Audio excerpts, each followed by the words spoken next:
my friends, but today, unfortunately, we have to start with Israel. Last night, a major war broke out, possibly involving nuclear weapons. And perhaps this is the beginning of World War III, because Iran has officially declared that they have launched an attack on Israel. What is known about Iran's air attack on Israel as of 2 o'clock? Black Small Square Iran launched attack drones and missiles towards Israel. The Islamic Revolutionary Guard Corps said it was a response to the Israeli army's strike on the Iranian consular complex in Damascus on April 1. Black Small Square Iran used Shahid kamikaze drones to attack Israel. Black Small Square U.S. air defense systems managed to intercept Iranian drones. Their number and location of interception are not named. Black Small Square The British Air Force has said it is ready to shoot down drones and missiles flying in the direction of Israel. Black Small Square Iraq, Lebanon and Egypt announced the closure of the airspace over their country. Black Small Square The United States, the EU, Britain and a number of states condemned the Iranian attack on Israel, calling it an unprecedented escalation. And dozens of drones are flying. And at the time of creating this video, there are reports of cruise missiles being launched at Israel. Moreover, there may be around 500 drones. 400 to 500 drones and missiles could be launched at Israel, ABC News. A senior U.S. official told ABC News that the U.S. now believes that 400 to 500 drones and missiles will be launched at Israel from Iraq, Syria, southern Lebanon and Yemen, but the bulk will be launched from Iran. Previously, Netanyahu stated that they were prepared for such a development of events, and it's reported that the Israel Doomsday plane has already taken off. So clearly, everything is very serious. And the US is also deploying an aircraft carrier due to the threat from Iran. The United States is transferring the nuclear-powered aircraft carrier USS Dwight Eisenhower towards Israel amid threats from Iran. The strike group, led by the aircraft carrier, includes 90 aircraft and helicopters, missile weapons, RIM-7C Sparrow air defense systems, 2 missile cruisers, and 4 missile destroyers. The consequences of what started today will certainly have a global impact. Overall, friends, it's begun. And there is a likelihood that Israel won't be able to intercept all the missiles, as Iranian hackers have already managed to neutralize the operation of Israel military radars. So there is hope that this issue can be resolved, but the situation is critical. Perhaps that's why US fighters have already begun operations over Iraq, attempting to intercept Iranian Shaheeds heading towards Israel.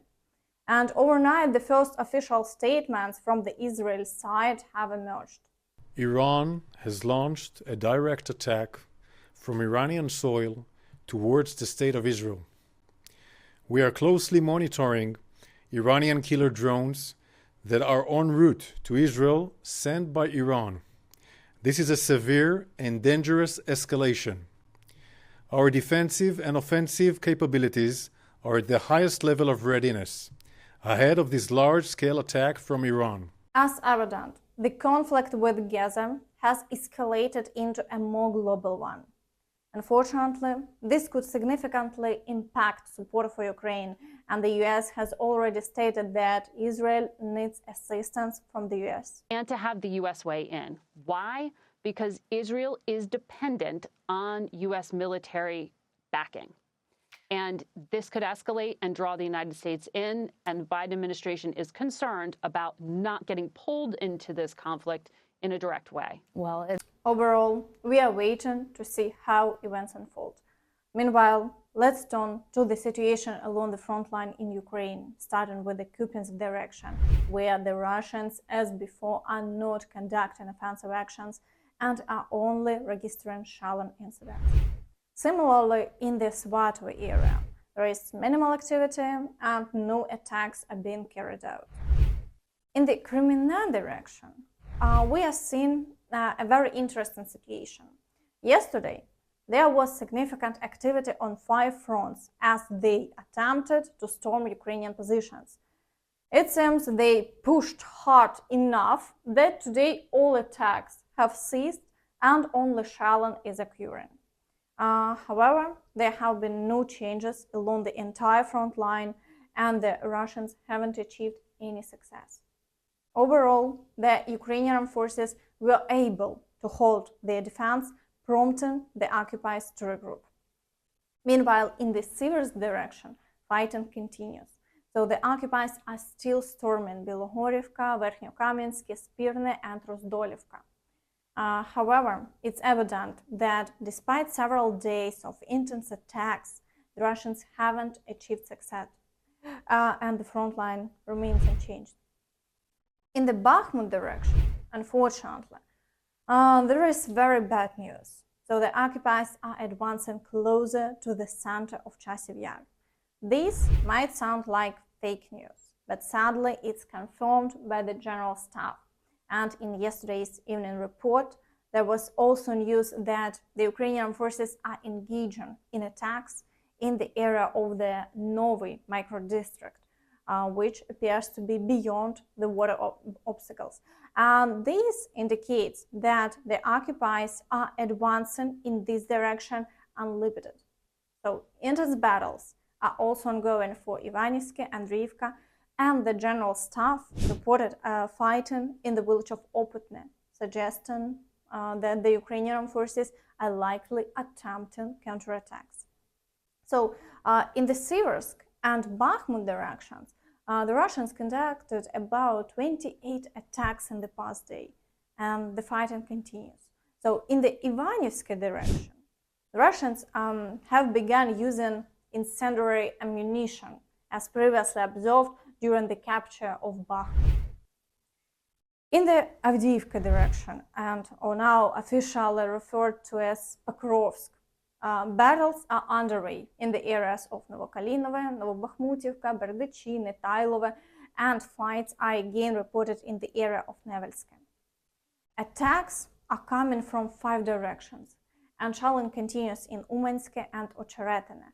So the situation here is complex, but the Ukrainian forces continue to hold the defense, and the front line hasn't changed in the past day. In the Marinka direction, the occupiers continue their attacks on Georgievka and Novomykhailivka. Shelling persists along the entire front line, but all Russian attacks on the village of Konstantinivka have been unsuccessful, and the front line remains unchanged. In the Vuhledar direction, the occupiers have also failed to achieve success in the area of Vadiane, so today shelling has been reported.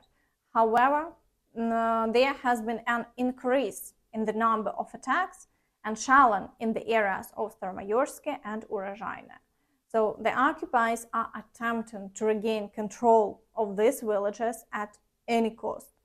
But the Ukrainian forces continue to hold the defense, and the front line hasn't changed in the past day. In the Zaporizhzhia direction, fighting has resumed in the area of Verbove, and shelling continues along the entire front line. But the activity here is not the highest. There are several attacks per day, but the Russians haven't achieved any success. In the Kherson direction, battles are raging in the area of the village of Kreminna, and shelling is ongoing on the right bank. So the occupiers are conducting several assaults per day, but as even Russian journalists report, there are mountains of destroyed Russians there, and they haven't achieved any success as before. And Russian war correspondents describe the situation this way. Video from Kreminna. The air behind the Iranians. FPV drones are nightmares all the time. Reconnaissance drones 24/7, and in almost any weather. It is extremely difficult and dangerous to move around there. We have not yet won the battle for Kreminna. Да, блин. Пойдем, волной.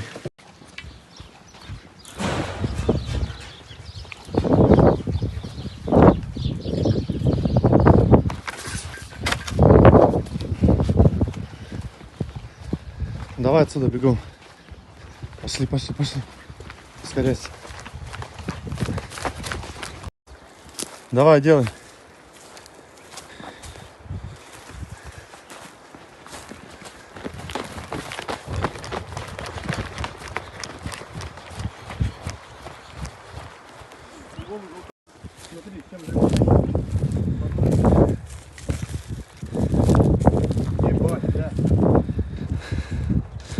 У него зашел камикадзе. Прям в морду.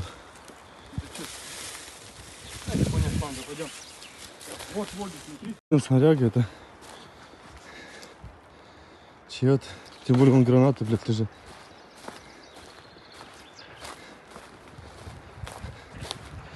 Не, пустышка. Нет. Угу.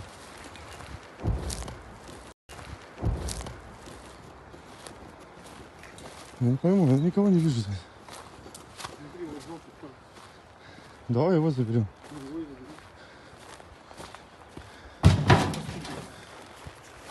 Все заберем. And that's all from me. Don't forget to like this video, subscribe to the channel, and hit the notification bell to stay updated on all the latest news. Thank you for watching, and see you next time. Bye bye.